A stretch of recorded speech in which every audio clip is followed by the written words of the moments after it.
قل جاء الحق وزهق الباطل إن الباطل كان زهوقا. الحمد لله رب العالمين والصلاة والسلام على رسوله الكريم محمد بن عبد الله الأمين وعلى آله وصحبه أجمعين. أما بعد فإن سيدنا أنس رضي الله عنه يقول قال النبي صلى الله عليه وسلم انصر أخاك ظالما أو مظلوما. قالوا يا رسول الله هذا ننصره مظلوما فكيف ننصره ظالما؟ قال النبي صلى الله عليه وسلم تأخذ على يديه. وجاء في رواية أخرى تحجزه عن الظلم أو كما قال عليه الصلاة والسلام. میرے عزیز طلباء، نوجوان دوستوں اور ساتھیوں اور میرے دینی بھائیوں، اللہ کے رسول صلی اللہ علیہ وسلم نے اپنی احادیث کے ذریعہ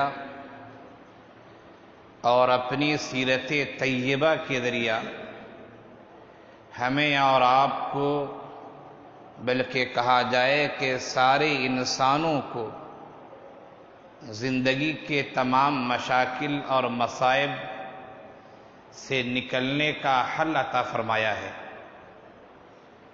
اور سماج میں جیسی بھی برائیاں ہوں ان برائیوں سے نبرد آزما ہونے اور مقابلہ کرنے کا طریقہ آقا صلی اللہ علیہ وسلم نے ہمیں بتایا ہے۔ قرآن کریم کی بھی آپ تلاوت کیجئے تو قرآن کریم میں بھی آپ کو اس طرح کی رہنمائیاں ملیں گی، چونکہ قرآن ایک دستور حیات ہے، زندگی گزارنے کا طریقہ ہے وہ، اور زندگی میں مختلف طرح کے نشیب و فراز آتے ہیں، کبھی خوشی بھی آتی ہے اور کبھی غم بھی آتا ہے، کبھی زندگی میں ہنسی اور کھیل کے مواقع بھی آتے ہیں تو کبھی تنہائی میں اور کبھی مجلسوں میں آنسو بھی نکلتے ہیں۔ زندگی کے مسائل عجیب و غریب ہیں، اور ہر مسئلے سے نکلنے کے لیے شریعت اسلامیہ نے، یعنی قرآن کریم نے اور احادیث نبویہ نے ہمیں طریقہ بتایا ہے۔ سماج اچھا ہو، بہتر ہو، امن و سکون کا ماحول قائم ہو، اس وقت بھی ہمیں کس طرح رہنا چاہیے اور لوگوں کی کیسی رہنمائی کرنی چاہیے، قرآن نے ہمیں، شریعت نے ہمیں وہ بھی بتایا ہے۔ اور جو سماج میں برائی ہو جائے، سماج میں اتھل پتھل ہونا شروع ہو جائے، سماج میں کچھ لوگ ایسے ہیں جو سرغنہ بن جائیں اور منمانی زندگی گزارنا شروع کریں، غریبوں، مسکینوں اور مظلوموں پر ظلم کے پہاڑ توڑنے لگیں یا ظلم کرنے لگیں، تو ایسے ماحول میں ہمیں اور آپ کو کیا کرنا چاہیے؟ ہماری شریعت نے اس کی بھی رہنمائی کی ہے۔ شریعت اسلامیہ کے خصائص میں سے ہے، میں عام طور سے یہ بات اپنی تقاریر میں کہا کرتا ہوں کہ شریعت اسلامیہ کی بہت ساری خصوصیتیں ہیں، ان خصوصیتوں میں سے ایک اہم خصوصیت یہ بھی ہے کہ زندگی میں جیسا بھی مسئلہ پیش آ جائے، زندگی میں جیسا بھی نشیب و فراز آ جائے، خواہ انفرادی زندگی ہو، خواہ اجتماعی زندگی ہو، خواہ ملکوں اور قوموں کی زندگی ہو یا خواہ دنیا کی عمومی زندگی ہو، جس زندگی میں بھی اور جس طرح کا مسئلہ پیش آئے، اسلام نے، شریعت نے اس کی رہنمائی کی ہے اور اس کا طریقہ ہمیں بتایا ہے کہ اس بھنور سے ہمیں کیسے نکلنا چاہیے۔ آج ہمارے ملک کی جو صورتحال ہے، ایک دو دن نہیں بلکہ مہینے سے اوپر ہو چکا ہے، تقریباً 1.5 ماہ ہونے والے ہیں۔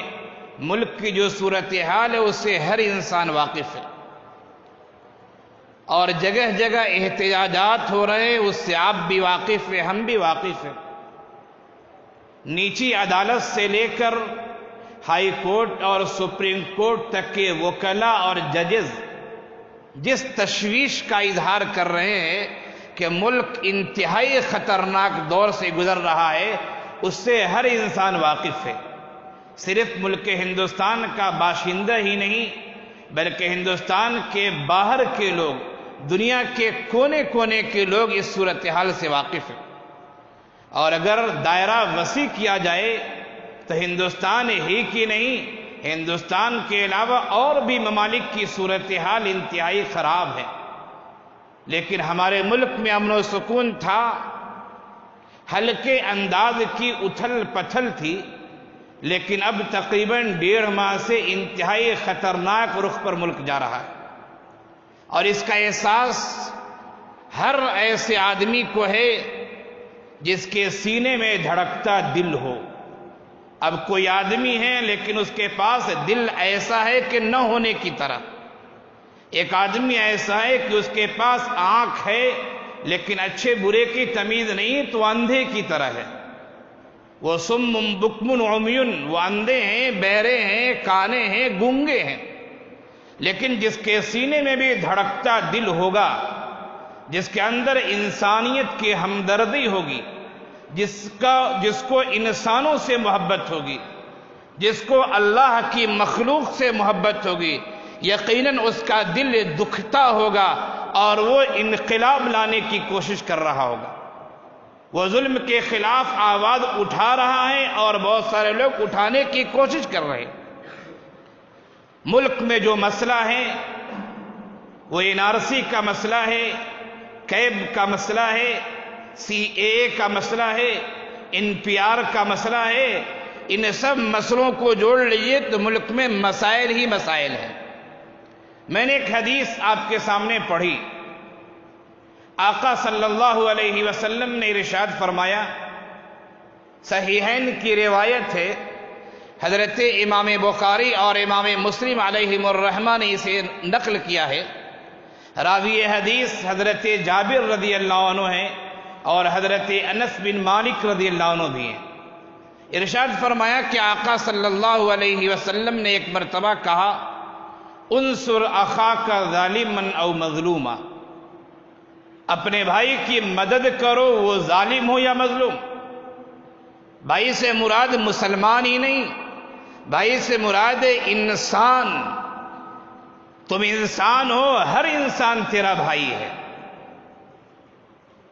تم انسان ہو، ہر انسان سے تمہیں محبت ہونی چاہیے۔ آقا صلی اللہ علیہ وسلم نے ارشاد فرمایا تھا، کلکم بنو آدم وآدم خلق من تراب، تم سب آدم کی اولاد ہو اور آدم مٹی سے پیدا ہوئے تھے۔ تو یہ حدیث انصر اخاک ظالما او مظلوما، اپنے بھائی کی مدد کرو خواہ وہ ظالم ہو یا مظلوم ہو، اور بھائی سے مراد میں نے کہا کہ انسانوں سے محبت کرو، انسانوں سے پیار کرو، اس لیے کہ تم سب ایک آدم کی اولاد ہو، تم سب کے والد ایک ہیں حضرت آدم، تم سب کی والدہ ایک ہیں حضرت حوا۔ پھر اس کے بعد نسل بڑھتی گئی، باپ مختلف ہوتے چلے گئے، قبائل میں لوگ بٹے، لیکن اصل باپ اور جو بنیاد ہے وہ سب کے والد حضرت آدم علیہ السلام ہے۔ ہو سکتا ہے آپ کے والد زید ہوں، ہو سکتا ہے کہ دوسرے آدمی کے والد عمرو ہوں، کسی کے والد بکر ہو، کسی کے والد محمد اور محمود اور احمد ہوں، لیکن تمام نسلوں کا حساب لگائے جائے تو نسل کی ابتدا اور آغاز ہوتی ہے تو حضرت سیدنا آدم علیہ السلام سے ہوتی ہے۔ آقا نے فرمایا، انصر اخاک ظالما او مظلوما، اپنے بھائی کی مدد کرو خواہ وہ ظالم ہو یا مظلوم ہو۔ صحابہ کرام تربیت یافتہ تھے، اللہ کے رسول صلی اللہ علیہ وسلم نے ان کی تربیت کی تھی۔ فوراً صحابہ کرام نے ایک سوال کیا، قالوا یا رسول اللہ، صحابہ کرام نے فرمایا جو وہاں پر موجود تھے، اے اللہ کے رسول صلی اللہ علیہ وسلم، ھذا ننصرہ ظالما، یہ آدمی ھذا ننصرہ مظلوما، اللہ کے رسول یہ آدمی جو انسان ہے یہ مظلوم ہے، اس کی مدد کرنے کی تو بات سمجھ میں آتی ہے۔ ھذا ننصرہ ظالما، یہ ھذا ننصرہ مظلوما، پہلے مظلوم کہا بعد میں ظالم کہا، دونوں الفاظ آئے ہیں۔ فرمایا ھذا ننصرہ مظلوما، یہ آدمی مظلوم ہے، اس کی مدد کرنے کی تو بات سمجھ میں آتی ہے، لیکن فرمایا فکیف ننصرہ ظالما، یہ آدمی جو ظالم ہے اس کی مدد میں کیسے کروں؟ اگر اس کا تعاون کرتا ہوں ظلم میں اضافہ ہوگا، ظلم میں بڑھوتری ہوگی، قتل و غارت میں اضافہ ہوگا، خون کی ندیاں بہیں گی، خاندان کے خاندان الٹ جائیں گے، ختم ہو جائیں گے، قتل کر دیے جائیں گے۔ صحابہ کرام نے فرمایا فَكَيْفَ نَنْصُرُهُ ظَالِمًا، ذرا بتائیے آقا ظالم کی میں مدد کیسے کروں؟ آقا نے فرمایا، روایت کے الفاظ ہیں، ایک روایت میں ہے کہ ظالم کی مدد یہ تَأْخُذُ عَلَى يَدَيْهِ، اس کی کلائی کو پکڑ لو اور اسے کہہ دو کہ تم جو کر رہے ہو ظلم ہے، یہ نہیں ہونا چاہیے۔ اور ایک دوسری روایت میں ہے تحجزہ عن الظلم، تم ظالم کو ظلم سے روک دو اور تم کہہ دو کہ تم جو کام کر رہے ہو یہ غلط ہے، یہ سماج کے خلاف ہے، یہ مظلوموں کے خلاف ہے، یہ غریب طبقے کے خلاف ہے، شہر میں شہریوں کو جو حقوق دیے گئے ان کے حقوق کے خلاف ہے، ملک کے باشندوں کو جو حقوق دیے گئے ہیں یہ کام تمہارا حقوق کے خلاف ہے۔ ملک کے دستور نے، ملک کے سنویدھان نے، ملک کے اصول و ضوابط نے اور ملک کے دیگر چیزوں نے جو باشندوں کو اختیار دیے ہیں، تمہارا یہ کام ظلم ہے، ان کے اختیارات کو چھین رہا ہے۔ آقا نے فرمایا ظالم کا تعاون یہ ہے تأخذوا علی یدیہ، تم اس کے دونوں ہاتھوں کو پکڑ لو، اس کی کلائیاں مڑوڑ دو اور تم اسے ظلم سے روک دو، یہ ظالم کا تعاون ہوگا، یہ ظالم کی مدد ہوگی۔ ایک آدمی بیمار ہیں، ڈاکٹر نے اسے کہا ہے کہ آپ کو ٹھنڈے پانی سے نہیں نہانا ہے، وہ آدمی کا اصرار ہے کہ نہیں ہم ٹھنڈے پانی سے نہائیں گے۔ آپ کا تعاون، آپ کی مدد، آپ کی نصرت یہ ہوگی کہ اس آدمی کو ٹھنڈے پانی سے نہانے سے آپ روک دیں۔ آپ بتائیں کہ تم اگر ٹھنڈے پانی سے نہاؤ گے تیری بیماری بڑھ جائے گی، بیماری میں اضافہ ہو جائے گا۔ آپ اسے روک رہے ہیں لیکن آپ اس کے لیے خیر خواہی کر رہے ہیں، آپ اس کے لیے پیار بھرا عمل کر رہے ہیں۔ ایک بچہ ہے، اس کے سامنے دو لال قسم کی چمکدار چیز ہے، ایک لال انگارہ ہے اور ایک لال موتی ہے، سرخ موتی ہے۔ بچہ لال سمجھ کے انگارے کو ہاتھ لگا رہا ہے، آپ اس کو روکتے ہیں۔ بچہ روتا ہے، آپ اس کے رونے کو برداشت کرتے ہیں۔ بچہ چیختا ہے، آپ اس کے چیخنے کو سنتے ہیں، لیکن آپ بچے کو سرخ انگارہ اور سرخ آگ پکڑنے نہیں دیتے ہیں۔ بچہ چیختا ہے تو چیخے، لیکن اگر بچے نے پکڑ لیا اس کا ہاتھ جل جائے گا، اس کا وجود خطرے میں پڑ جائے گا۔ یہ بچے کے ساتھ تعاون ہے، یہ بچے کے ساتھ ہمدردی ہے۔ ظالم چیختا رہے، ظالم چلاتا رہے، لیکن ہمیں ظلم کے خلاف کھڑا ہونا چاہیے، یہ شریعت نے ہمیں تعلیم دی ہے۔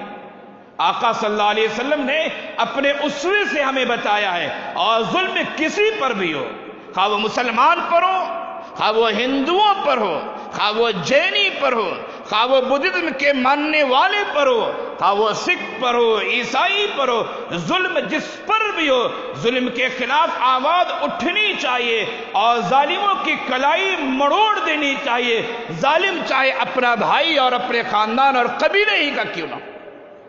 ہمیں انسانوں سے محبت ہونی چاہیے۔ اللہ تعالیٰ نے انسانوں کو معزز بنایا ہے، وَلَقَدْ كَرَّمْنَا بَنِي آدم، ہم نے بنی آدم کو اعزاز و اکرام دیا ہے، ہم نے بنی آدم کی تقریب کی ہے۔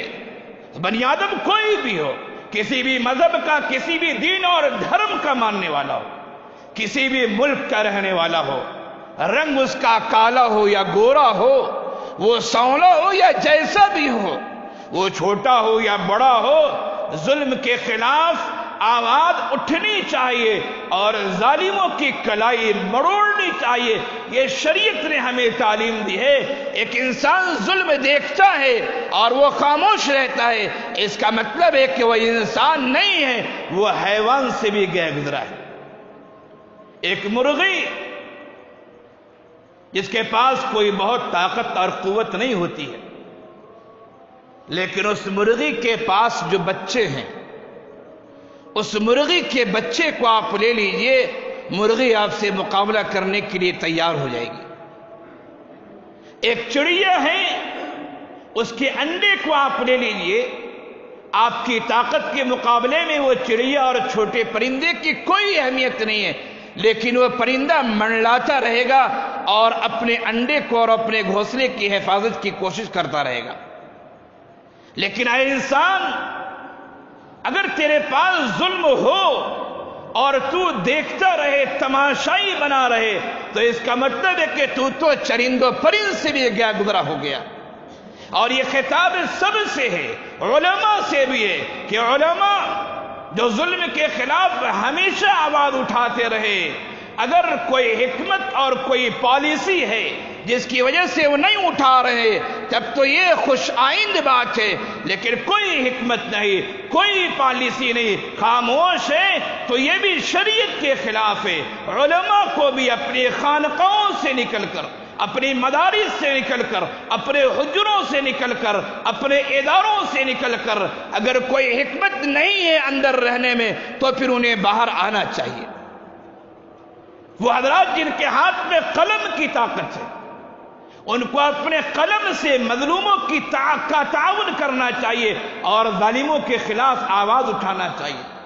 وہ حضرات جن کے ہاتھ میں میڈیا ہے، ذرائع ابلاغ ہے، صحافت ہے، انہیں سچائی کا ثبوت دینا چاہیے، انہیں بتانا چاہیے، سر عام بتانا چاہیے، سر راہ بتانا چاہیے، کون ظالم ہے اور کون مظلوم ہے۔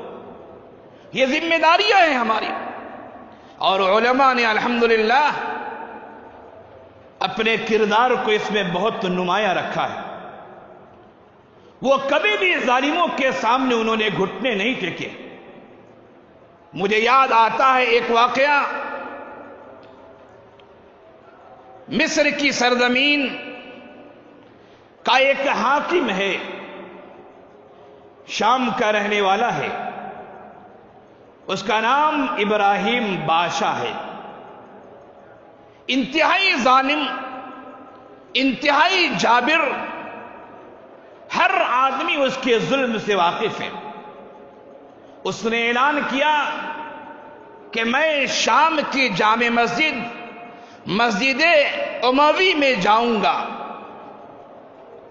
وہاں جن کا درس ہوتا تھا وہ بہت بڑے عالم حضرت سعید حلبی رحمت اللہ علیہ تھے۔ حضرت سعید حلبی بھی انتہائی بعظیمت عالم تھے، اور یہ علماء کا کردار ہے۔ کچھ علماء بک جائیں تو بک جائیں، لیکن علماء ہر زمانے میں، ہمارے زمانے میں بھی علماء نے ہمیشہ عظیمت کا ثبوت دیا ہے، حکمتوں کا ثبوت دیا ہے، مصلحتوں کا ثبوت دیا ہے، اور وقت پڑنے پر وہ خود میدان کارزار میں، میدان صحافت میں، میدان مقابلہ میں اتر آئے ہیں، یہ تاریخ بتاتی ہے۔ اسی سلسلے کا ایک نام حضرت سعید حلبی کا ہے۔ شاگرد پریشان، ہزاروں شاگرد ہیں پریشان کہ ابراہیم بادشاہ آئے گا، اور شیخ تو دو ٹوک بات کرنے والے ہیں، معاملہ بگڑ جائے گا۔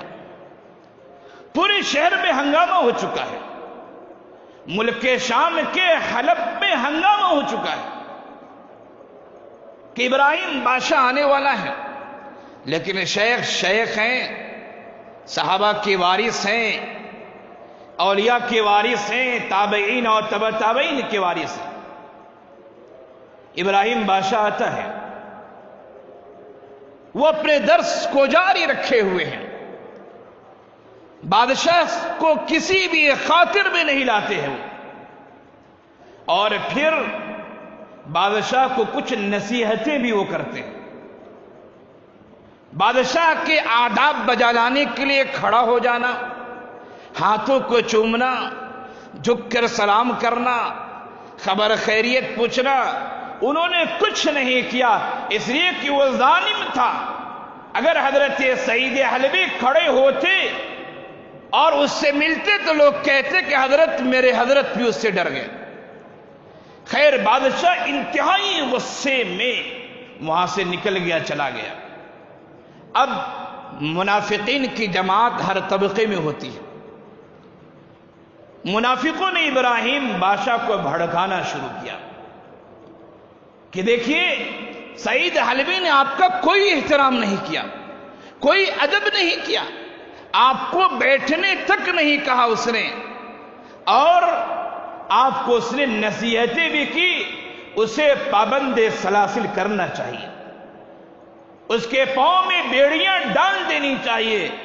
بادشاہ کو بھی غصے میں آیا، اس نے کہا کہ ہاں، کچھ لوگوں کو بھیجا اس نے کہ جاؤ سعید حلبی کو گرفتار کر لو، لیکن پھر بادشاہ کا دماغ پھرا، حاکم وقت کا، اور اس نے کہا کہ نہیں، گرفتار مت کرو، میں اسے پیسے کا لالچ دیتا ہوں، میں اسے مال و دولت کا لالچ دیتا ہوں، اور مال و دولت کی وجہ سے وہ ہم سے قریب ہوگا، پھر ہم جو چاہیں گے اس سے کروا لیں گے۔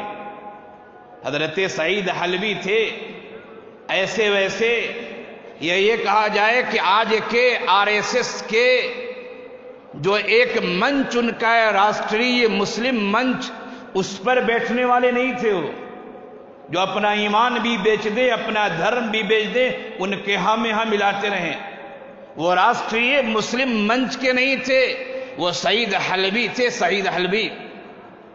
جب بادشاہ کی جانب سے اشرفیہ لے کر خادم پہنچتا ہے اور حضرت سعید حلبی کی خدمت میں پیش کرتا ہے، لیجئے بادشاہ نے دیا ہے، وہ سمجھ کے معاملہ کیا ہے، انہوں نے ایک جملہ کہا، تاریخی جملہ ہے، وہ مورخین نے اسے لکھا ہے اپنی کتاب میں، تاریخی جملہ ہے۔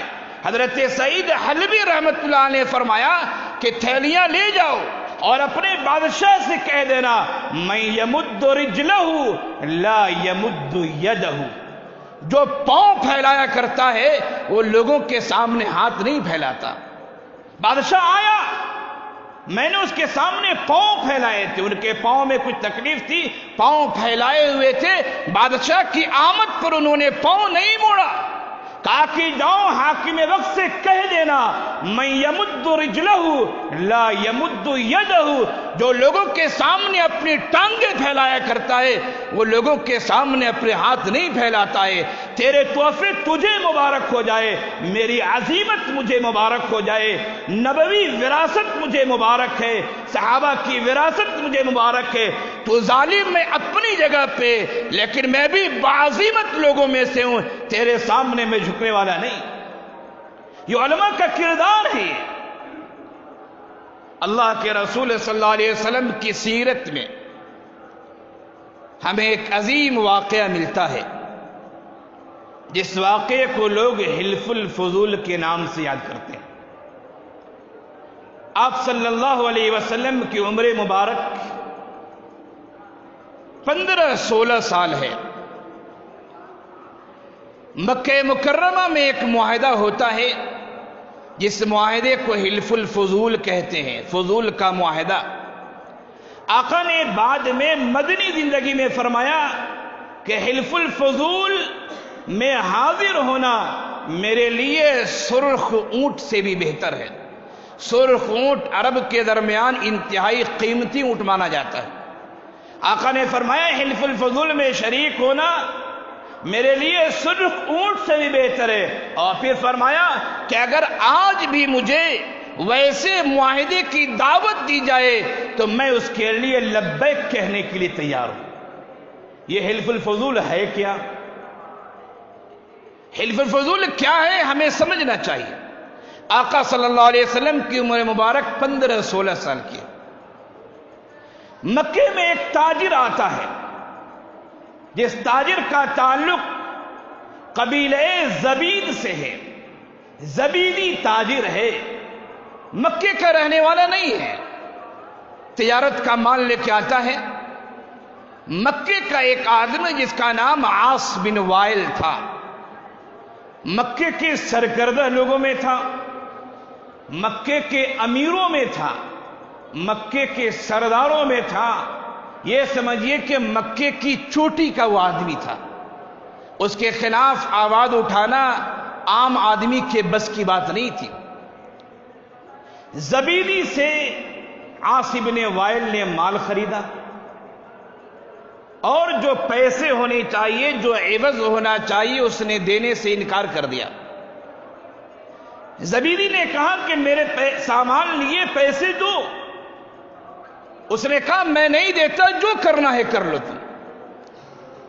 یہ زبیدی مکے کے بڑے بڑے خاندانوں کے پاس گیا، قریش میں بھی گیا، بنو ہاشم میں بھی گیا، مختلف خاندانوں میں گیا، مختلف شخصیتوں سے ملا، لیکن عاص بن وائل کا نام سن کر سب خاموش ہو جاتے تھے۔ زبیدی آگے بڑھتا ہے اور مکے میں ایک پہاڑی ہے جسے جبل ابو قبیس کہا جاتا ہے۔ جبل ابو قبیس پر وہ چڑھتا ہے اور چڑھ کر آواز لگاتا ہے، وہ اشعار پڑھتا ہے، اپنی مظلومیت کو بتاتا ہے، مکے کی غیرت کو جگاتا ہے۔ اس کی آواز کا سننا تھا گویا کہ سارے مکے والے کو للکار دیا گیا ہے کہ شاید مکے میں کوئی مرد نہیں ہے، میرا سامان، میرے پیسے عاص بن وائل نے لے لیے، کوئی دلانے والا نہیں ہے۔ ابو قبیس پہاڑی کے دامن سے جب اس نے آواز لگائی تو ایک آدمی اپنے گھر سے نکلتا ہے، زبیر بن عبد المطلب ہیں، اور پھر وہ زبیدی سے پوری بات معلوم کرتے ہیں اور مکے کے بڑے بڑے لوگوں کو جمع کرتے ہیں، اور جن کا گھر منتخب ہوتا ہے وہ گھر ہے عبداللہ بن جدعان تیمی کا گھر ہے۔ اس گھر میں وہ ایسے افراد رکتے ہیں، ٹھہرتے ہیں جن افراد کے اندر انسانیت کی ہمدردی ہے، انسانوں سے پیار ہے۔ وہ جمع ہوتے ہیں اور کہتے ہیں کہ زبیدی کا حق ملنا چاہیے، اور پھر وہ افراد کہتے ہیں کہ سنو، مکے میں جس پر بھی ظلم ہوگا، خواہ وہ مکے کا رہنے والا ہو یا رہنے والا نہ ہو، جس پر بھی ظلم ہوگا ہم اس کے خلاف آواز اٹھائیں گے اور اس کا حق دلائیں گے۔ اس معاہدے کو کہتے حلف الفضول۔ اس زبیدی کو اس کا حق ملا۔ ظلم کے خلاف آواز اٹھانا یہ انبیاء کرام کا شیوا رہا ہے، صحابہ کرام کا شیوا رہا ہے، علماء کا شیوا رہا ہے، اصحاب عزیمت کا شیوا رہا ہے۔ اور اس سے آگے بڑھ کے میں کہتا ہوں، چاہے وہ انسان کسی بھی دین اور دھرم کا ماننے والا ہو، جس انسان کے اندر اللہ تعالیٰ نے اس کے سینے میں دھڑکتا دل دیا ہے، وہ انسان کسی بھی انسان کی مظلومیت کو دیکھ کر کھڑا ہو جاتا ہے۔ وہ انسان یہ نہیں دیکھتا ہے کہ ظلم ہم پر ہو رہا ہے، کس پر ہو رہا ہے، وہ یہ دیکھتا ہے کہ جس پر ظلم ہو رہا ہے وہ انسان ہے، وہ انسانیت سے تعلق رکھتا ہے۔ آج ہمارے ملک میں ایک مذہب والے پر نہیں، دو پر نہیں، تین پر نہیں، بلکہ کہا جائے کہ پورے 97%، 97% 97% شہریوں پر اور ہمارے ملک کے باشندوں پر ظلم ہو رہا ہے۔ سنویدھان بدلا جا رہا ہے، بلکہ بدل دیا ہے لوگوں نے، لیکن احتجاجات ہو رہے ہیں انشاءاللہ یہ احتجاجات اور یہ نعرے ضرور رنگ لائیں گے۔ میں نے 97% اس وجہ سے کہا کہ ملک میں 3% برہمن ہیں۔ ہندوؤں کی بڑی ذات میں برہمن صرف 3%۔ انہی 3% نے یہ سوچا کہ میں ملک پہ قبضہ کر لوں اور قانون بدل دوں۔ ابھی RSS کی پلاننگ آئی ہے، 13-14 صفحے کی ان کی پلاننگ ہے، ہندی میں لکھی ہوئی ہے، آپ پڑھیں۔ اس میں شہریوں کے حقوق چھیننے کی بات کہی گئی ہے، شہریوں کو حقوق دینے کی بات نہیں کہی گئی۔ وہ 3% لوگ ملک پہ کلی طور سے قبضہ کرنا چاہتے ہیں، یہ ظلم ہے۔ اس ظلم کے خلاف ہر شہری کو سامنے آنا چاہیے۔ اور الحمدللہ دلی کا وہ علاقہ جسے لوگ شاہین باغ کہتے ہیں اور جس کا نام شاہین باغ ہے، وہاں کے بچوں نے، بوڑھوں نے، عورتوں نے، ماؤں نے، بہنوں نے شاہین صفت کا ثبوت پیش کیا ہے۔ شاہین پرندہ شکار کرتا ہے، وہ کسی کا شکار ہوتا نہیں ہے، وہ شکار کرتا ہے۔ وہ وہاں کی ماؤں اور بہنوں نے، معصوم بچوں نے اور بوڑھی عورتوں نے اور مردوں نے، جوانوں نے، آج 1.5 ماہ ہونے والے ہیں اور لوگ احتجاج پہ ظلم کے خلاف آواز اٹھائی گئی ہے، اور لہر وہ وہاں سے چلی تو کالجز میں بھی وہ لہر آئی، یونیورسٹیوں میں بھی وہ لہر آئی، مدارس اسلامیہ میں بھی وہ لہر آئی، اور پھر دلی کے اس علاقے سے نکل کر ملک کے مختلف شہروں میں وہ لہر آئی۔ آج احتجاج کی اس شکل کو جس کو شاہین باغ میں اختیار کیا گیا تھا، ملک کے 10 شہروں میں اس احتجاج کی شکل کو اختیار کیا گیا، جس میں ہر مذہب کے لوگ شریک ہیں، ہر عمر کے لوگ شریک ہیں۔ اور میں کہتا ہوں یہ ایک انقلاب کی آواز ہے۔ یہ جوش ملیح آبادی نے کہا تھا، بہت پہلے کہا تھا جوش ملیح آبادی نے کہ کام ہے میرا انقلاب، کہ کام ہے میرا تغیر۔ جوش ملیح آبادی نے کہا تھا کام ہے میرا تغیر، نام ہے میرا انقلاب۔ کام ہے میرا تغیر، نام ہے میرا انقلاب۔ میرا نعرہ انقلاب و انقلاب و انقلاب۔ ظلم کے خلاف آواز اٹھنی چاہیے، اور جو بھی اٹھائے اس کا تعاون کرنا چاہیے۔ جوش کا یہ شعر صادق آ رہا ہے کہ میرا کام تغیر ہے، اگر کوئی خرابی آ رہی اسے بدلنا ہمیں ہے، ہمیں انقلاب لانا ہے۔